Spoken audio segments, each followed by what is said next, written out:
भगवान की प्राप्ति के दो रास्ते हैं। सब ध्यान से सुनना। इतना आसान रास्ता है भगवान को पाने का, लेकिन उस रास्ते को हम पकड़ नहीं पाते, और जो कठिन है उस कठिन में लगे रहते हैं। भगवान की प्राप्ति के दो मार्ग हैं। एक मार्ग है ज्ञान मार्ग और एक मार्ग है भक्ति मार्ग। ज्ञान मार्ग है वो जिसमें हम अपने ज्ञान से भगवान को पकड़ना चाहते हैं, भगवान को पाना चाहते हैं। मंत्र उच्चारण करके, नियमों से, पवित्रता से,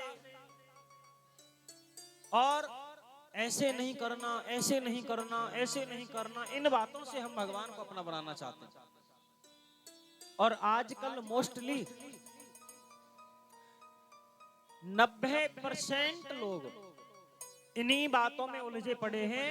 आजकल यूट्यूब पर, फेसबुक पर छोटी छोटी रील देख करके कि भगवान को ऐसे नहीं सुलाना, भगवान को ऐसे नहीं नहलाना, भगवान को ये नहीं भोग लगाना, भगवान को ऐसे नहीं बिठाना, इन बातों में सब फंसे पड़े हैं और भगवान से प्रेम नहीं कर पा रहे।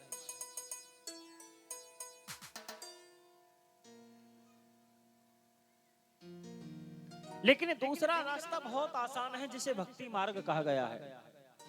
और आज तक जितनों को भी भगवान मिले हैं, ज्यादातर, ऐसा नहीं है ज्ञानियों को मिलते नहीं है, ज्ञानी को मिलते तो हैं, लेकिन बहुत कठिनाई के बाद, बहुत कड़ी तपस्या के बाद, और फिर भी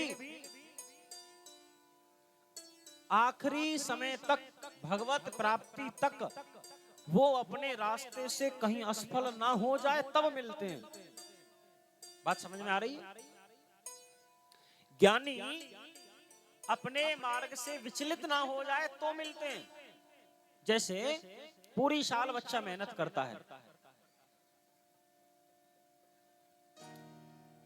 और परीक्षा के समय पूरी साल स्कूल में रेगुलर जाता है और परीक्षा वाले दिन छुट्टी कर ली, तो क्या होगा?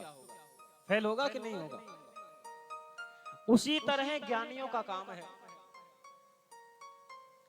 ज्ञानी व्यक्ति नियमों में बंध जाएगा, मंत्रों में बंध जाएगा, पवित्रता में बंध जाएगा कि हम तो जब तक भगवान को नहला नहीं लेंगे तब तक चाय नहीं पिएंगे, हैं?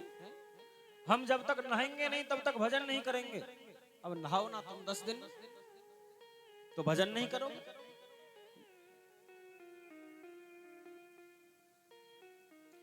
अभी वही जिक्र चल रहा था, वही बात चल रही थी। इसमें व्यक्ति के पास एक ऑप्शन और मिल जाता है भगवान की भक्ति से, भजन से बचने का, आलस और बहाना कि आज हम तो नहाए नहीं है, आज हम भजन नहीं करेंगे। और फिर नहा भी लिए तो कई बार मैंने देखा है, सुना है कि हम दोबारा सोच जाए अब भजन नहीं करेंगे। किसने मना किया? बस भगवान को हाथ मत लगाओ ज्यादा से ज्यादा। लेकिन प्रेम में तो ये चीजें भी, जब आगे प्रेम बढ़ता है ना, तो ये पवित्रता, शौच, नियम, संयम, ये सब पीछे हट जाते हैं। कोई नियम नहीं रहता वहां, कोई संयम नहीं रहता वहां, कोई पवित्रता नहीं रहती। ये तो केवल भगवान से प्रेम करने, भगवान तक पहुंचने के छोटे छोटे साधन हैं। आगे चल करके ऐसी स्थिति आ जाती है कि ये माला भी साइड में हो जाती है। जिस माला को आज हम जपते हैं, आगे चल करके वो माला भी साइड रख दी जाती है। फिर तो निरंतर अपने आप ही नाम चलता रहता है, श्वास श्वास पे चलता रहता है। ज्ञानी ज्ञान से भगवान को पकड़ना चाहता है और भक्त प्रेम से समर्पित होकर के भगवान को अपना बनाना चाहता है। दोनों रास्ते हैं, लेकिन दोनों रास्तों में जो भक्ति मार्ग है वो सबसे आसान है। कैसे आसान है, ज्यादा समय नहीं लेंगे, हम आपको समझाएंगे, सभी ध्यान से सुने। ज्ञानी अपने नियम में, संयम में बंधा हुआ है और कहीं किसी कारण से कोई चूक हो गई, कोई भी गलती हो गई छोटी सी, तो ज्ञानी नीचे धम आके पड़ेगा। ऊंचाई पर पहुंचने के बाद भगवान से बस मिलने ही वाला है, और उसी समय कोई गलती हो गई तो धेड़ नीचे आके पड़ेगा, उसकी सारी मेहनत बर्बाद, सारी भजन तपस्या सब निष्फल। लेकिन भक्त को इस बात की चिंता नहीं करनी है। भक्ति मार्ग में और ज्ञान मार्ग में यही फर्क है। ज्ञान मार्ग है बंदर के बच्चे की तरह, और भक्ति मार्ग है बिल्ली की बच्चे की तरह। बोले कैसे है तो समझो। जैसे बंदरिया का बच्चा होता है ना, तो जब उसको यहां से वहां जाना होगा तो कैसे जाएगा? वो बंदरिया से पकड़ के चिपका रहता है, देखा होगा तुमने। बंदरिया का बच्चा बंदरिया के पेट से चिपका रहता है पकड़ के। अब बंदरिया को छलांग लगानी पड़ गई एक घर से दूसरे घर पे, और वहां अगर जरा से भी उस बच्चे के हाथ ढीले हो गए तो वो बच्चा नीचे गिरेगा। वहां बंदरिया को टेंशन नहीं है, बच्चे को टेंशन है कि मेरी पकड़ कहीं ढीली ना रह जाए। यह है ज्ञान मार्ग। जैसे बंदरिया के बच्चे ने बंदरिया को कस के पकड़ रखा है, उसी तरह ज्ञान मार्ग का व्यक्ति भगवान को पकड़े हुए रहता है, और बंदरिया के बच्चे की पकड़ जैसे ढीली हुई वो गिरता है, उसी तरह ज्ञान मार्गी व्यक्ति जैसे ही थोड़ी सी गलती हुई वो तुरंत गिर जाता है। लेकिन बिल्ली का बच्चा, जब बिल्ली के बच्चे को कहीं जाना होता है तो बिल्ली का बच्चा खुद नहीं जाता, बिल्ली उसे अपने मुंह में भर के ले जाती है। भक्त उसी तरह से होता है। भक्त को कोई चिंता नहीं होती।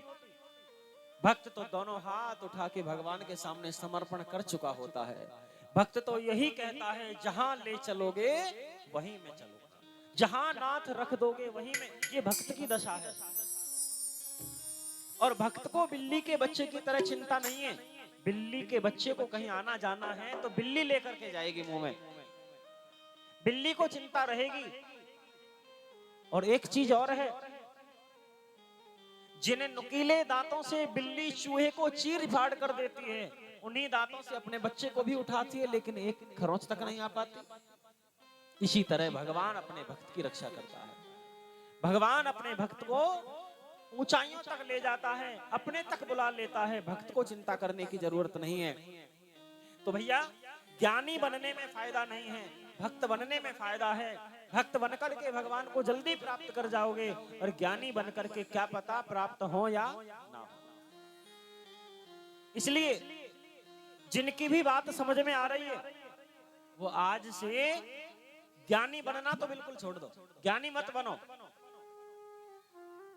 और इन चीजों से बहुत दूर रहो कि ऐसे नहीं करना, ऐसे नहीं करना, ये नहीं भोग लगाना, ये नहीं भोग लगाना। हाँ, थोड़ा सा तो पवित्रता का ध्यान रखना ही होगा। कहीं तुम भगवान को समझ गए?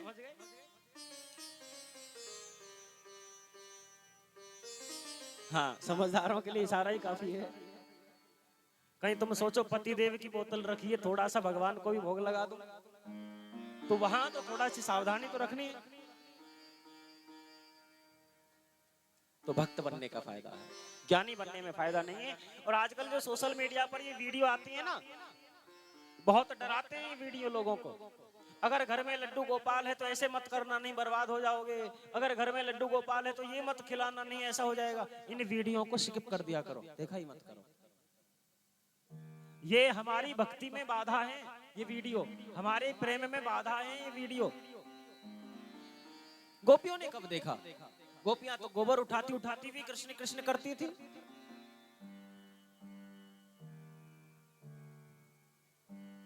गोपियां तो गाय का दूध निकालते निकालते भी कृष्ण कृष्ण कर रही हैं। हर समय भगवान के नाम में डूबे रहो, और एक ही मन में बात रखो, जोई जोई प्यारो करे सोई मोय भावे।